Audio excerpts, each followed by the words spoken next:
kita bernapas, kita memasukkan udara yang berisi oksigen dan mengeluarkan karbon dioksida sebagai zat sisa pernapasan keluar tubuh.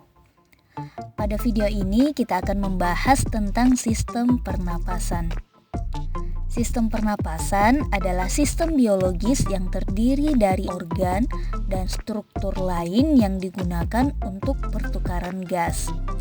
Manusia membutuhkan oksigen untuk bisa bertahan hidup. Berbagai fungsi tubuh sehari-hari seperti mencerna makanan, menggerakkan anggota tubuh, atau bahkan hanya berpikir sejenak membutuhkan asupan oksigen. Tujuan proses pernapasan yaitu untuk memperoleh energi. Materi sistem pernapasan pada manusia mencakup saluran pernapasan, mekanisme pernapasan, dan gangguan sistem pernapasan. Nah, selanjutnya kita akan membahas tentang saluran pernapasan. Saluran pernapasan adalah bagian tubuh manusia yang berfungsi sebagai tempat lintasan dan tempat pertukaran gas yang diperlukan untuk proses pernapasan. Saluran ini berpangkal pada hidung atau mulut dan berakhir pada paru-paru. Urutan saluran pernapasan adalah rongga hidung, faring, laring, trakea, beserta bronkus, bronkiolus, alveolus yang terletak di dalam paru-paru. Yang pertama kita akan membahas tentang rongga hidung.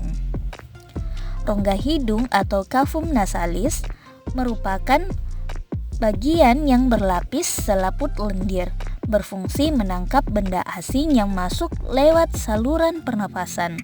Di dalamnya terdapat beberapa struktur penyusun, seperti kelenjar minyak atau kelenjar sebasea, kelenjar keringat atau kelenjar sudorifera, dan rambut pendek dan tebal yang berfungsi menyaring partikel kotoran yang masuk bersama udara. Kemudian terdapat konka yang mempunyai banyak kapiler darah yang berfungsi menghangatkan udara yang masuk. Kemudian yang kedua kita akan membahas faring atau tekak, yaitu pangkal tenggorokan. Tekak atau faring terletak di belakang rongga hidung dan mulut. Tekak tersusun dari otot lurik dengan panjang ukuran lebih 4 cm. Tekak ini merupakan persimpangan antara saluran pencernaan dengan saluran pernafasan. Yang ketiga, kita akan membahas pangkal tenggorokan atau laring. Pada pangkal tenggorokan atau laring terdapat sebuah katup yang disebut epiglotis. Epiglotis ini berfungsi mengatur jalannya makanan dan udara pernapasan sesuai dengan salurannya masing-masing. Di samping itu, pada pangkal tenggorokan terdapat pita suara yang merupakan organ penghasil suara pada manusia.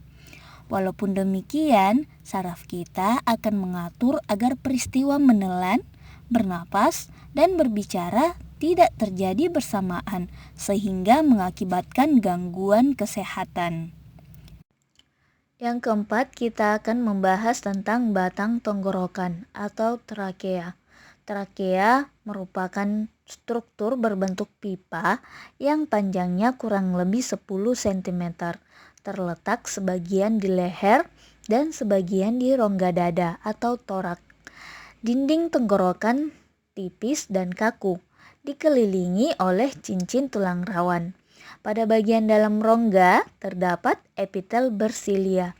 Silia-silia ini berfungsi menyaring benda-benda asing yang masuk ke saluran pernafasan.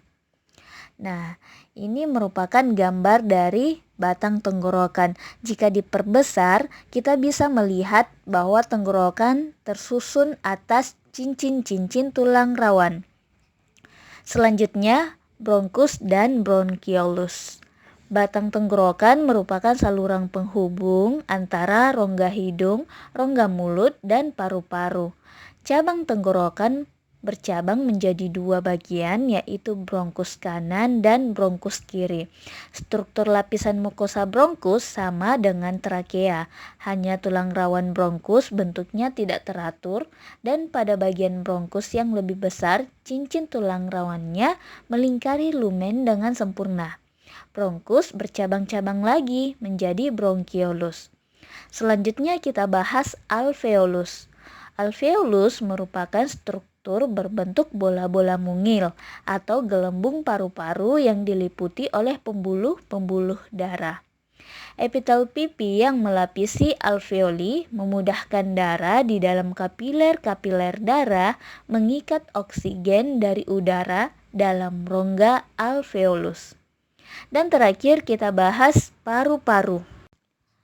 Selanjutnya kita bahas paru-paru. Paru-paru merupakan organ yang terletak di rongga dada, tepat di atas sekat diafragma. Nah, diafragma adalah sekat rongga badan yang membatasi rongga dada dan rongga perut. Paru-paru terdiri dari dua bagian. Paru-paru kanan memiliki 3 lobus, sehingga lebih besar dari paru-paru kiri yang terdiri dari 2 lobus. Paru-paru dibungkus oleh 2 lapis selaput paru-paru atau disebut pleura. Di bagian dalam paru-paru terdapat gelembung halus yang merupakan perluasan permukaan paru-paru yang disebut alveolus dan jumlahnya kurang lebih 300 juta buah. Luas permukaan alveolus diperkirakan mencapai 160 meter kuadrat atau 100 kali lebih luas daripada luas permukaan tubuh. Nah, demikian video tentang sistem pernafasan. Semoga video ini dapat membantu adik-adik sekalian memahami materi ini. Sampai jumpa.